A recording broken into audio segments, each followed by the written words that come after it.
Shalom, shalom, shalom, bien-aimés, chers frères et sœurs, soyez bénis. Que la communion du Saint-Esprit soit avec chacun d'entre nous. Nous bénissons le Seigneur pour ce privilège, cette opportunité qu'il nous donne encore, afin que nous puissions partager sa parole, afin que nous puissions continuer notre enseignement sur notre identité ou sur notre position en Jésus-Christ. Alors aujourd'hui encore, nous allons voir la suite de ce que j'expliquais hier dans la 10e partie, concernant le sacerdoce lévitique. Qu'est-ce qui se faisait dans le sacerdoce lévitique et ce que la grâce de Jésus-Christ nous a apporté. Je ne me suis pas beaucoup attardé sur plusieurs passages dans le sacerdoce lévitique parce que ce sacerdoce ne nous concerne plus. Mais il fallait que nous puissions avoir un aperçu, il fallait que nous puissions avoir une idée, il fallait que nous puissions savoir comment est-ce que les choses se faisaient dans le sacerdoce lévitique. Voilà pourquoi j'ai pris quelques passages importants pour nous expliquer ce qui se faisait. Donc nous allons poursuivre aujourd'hui en allant dans Hébreux chapitre 10 pour voir réellement qu'est-ce qui s'est produit par la mort et la résurrection de Christ. Ce sacrifice que Jésus a fait, qu'est-ce que cela nous a apporté concrètement? Comme ça, nous allons avoir comment une connaissance parfaite de la grâce. Soyez bénis. Hébreux chapitre 10, nous lisons à partir du premier verset. On nous dit en effet, la loi qui possède une nombre des biens à venir et non l'exacte représentation des choses ne peut jamais, par les mêmes sacrifices qu'on offrait perpétuellement chaque année, amener les assistants à la perfection. Vous voyez, la loi était l'ombre des biens à venir. Ce n'est pas la représentation exacte des choses. Et d'ailleurs, les sacrifices qu'on offre perpétuellement chaque année ne pouvaient pas amener les assistants, ceux qui bénéficiaient de ces sacrifices-là, ils ne pouvaient pas être amenés à la perfection. La loi était incapable, ou bien les sacrifices étaient incapables de les amener à la perfection. Ces pratiques-là étaient incapables de purifier correctement, de sanctifier l'homme d'une manière complète et efficace. Ce n'est pas moi qui le dis, c'est Hébreu qui nous le révèle.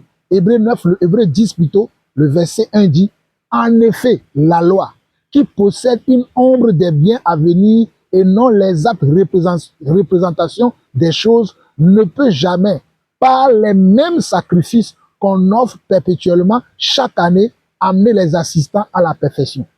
Autrement, n'aurait-on pas cessé de les offrir parce que ceux qui rendent ce culte étant une fois purifiés, n'auraient plus eu aucune conscience de leur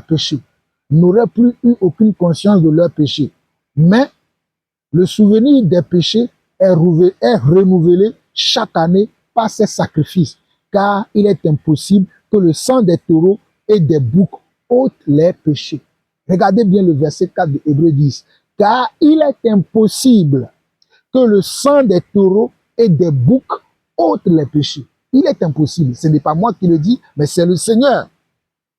Par celui qui nous a révélé Hébreu, qui nous donne cette sagesse, qui nous donne cette connaissance-là. Vous comprenez? Et ces sacrifices-là se faisaient chaque année et chaque jour. C'était des sacrifices perpétuels qui n'avaient pas de fin. Tous les jours, dans le temple, il y avait un juif, un israélite qui venait voir les sacrificateurs afin qu'ils offrent des sacrifices d'expiation ou des offrandes pour eux dans le tabernacle pour recevoir la faveur de Dieu. Mais dans le verset 5 de Hébreux 10, regardez ce qu'on nous dit. Hébreux 10, verset 5 nous dit, c'est pourquoi Christ, entrant dans le monde, dit, tu n'as voulu ni sacrifice, ni offrande, mais tu m'as formé un corps. Vous voyez?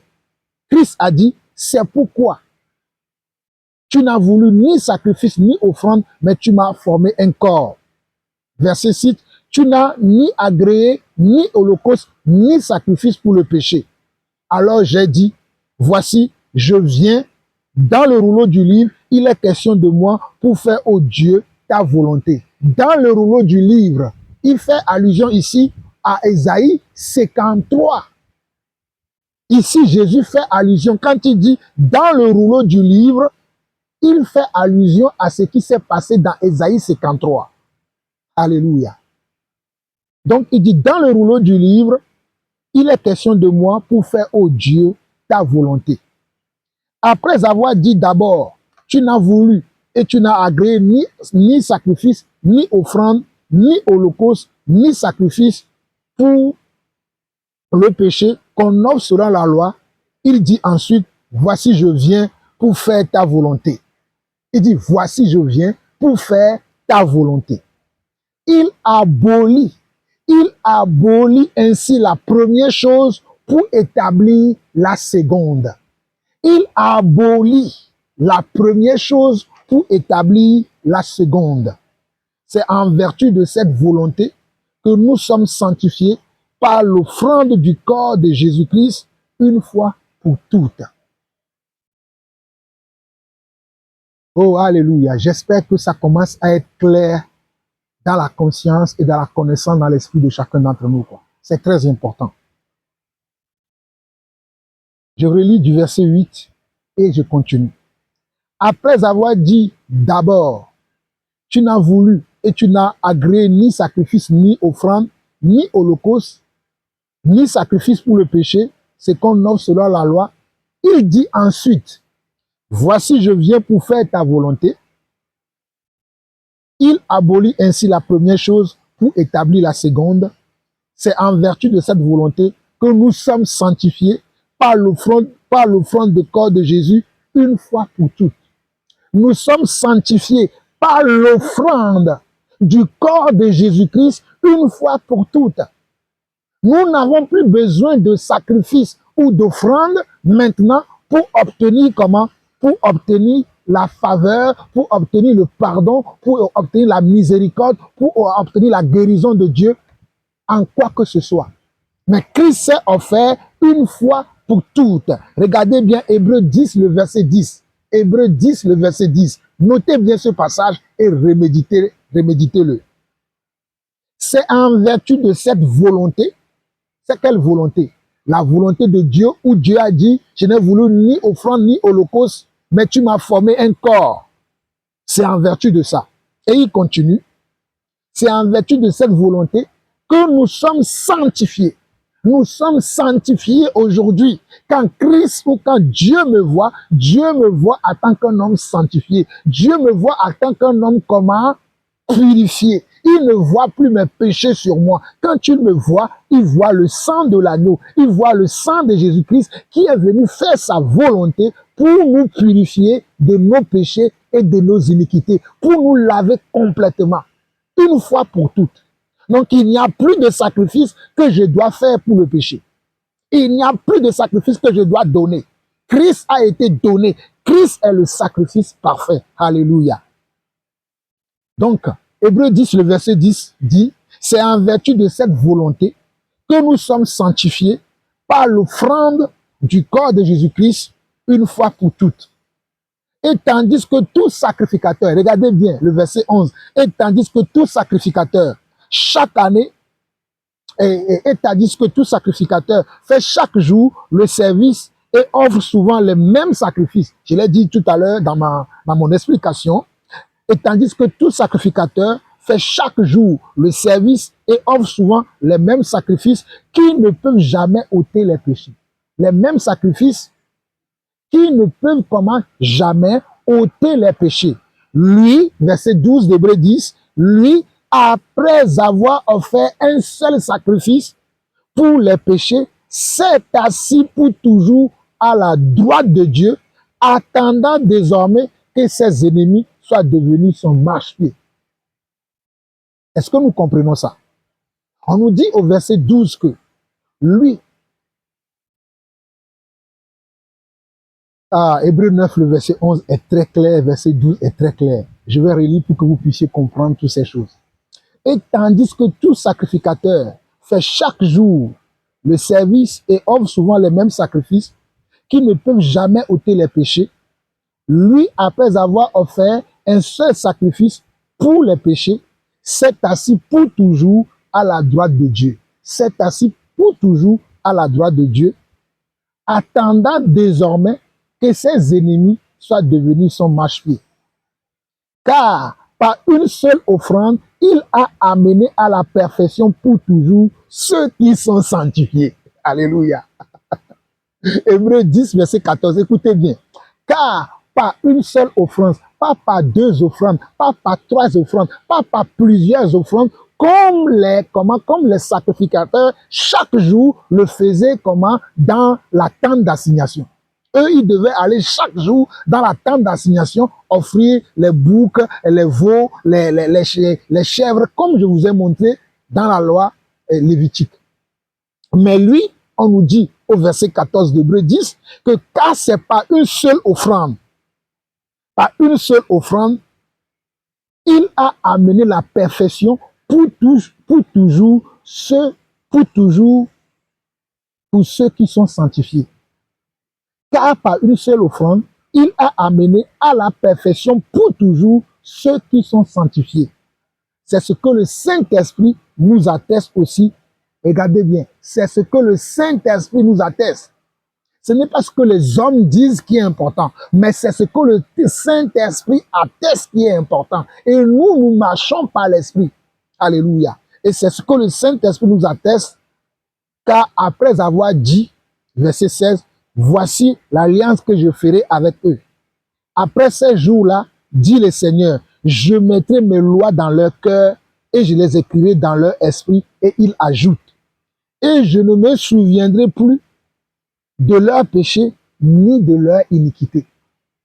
Donc, la mort de Jésus à la croix, le sang de Jésus qui a été versé à la croix, efface notre péché et donne à Dieu, ou bien permet que Dieu puisse nous regarder maintenant comme des gens qui sont saints pour toujours.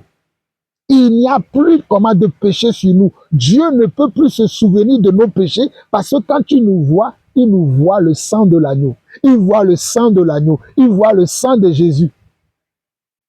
Oh, alléluia, c'est merveilleux. Il voit le sang de Jésus quand Dieu nous regarde.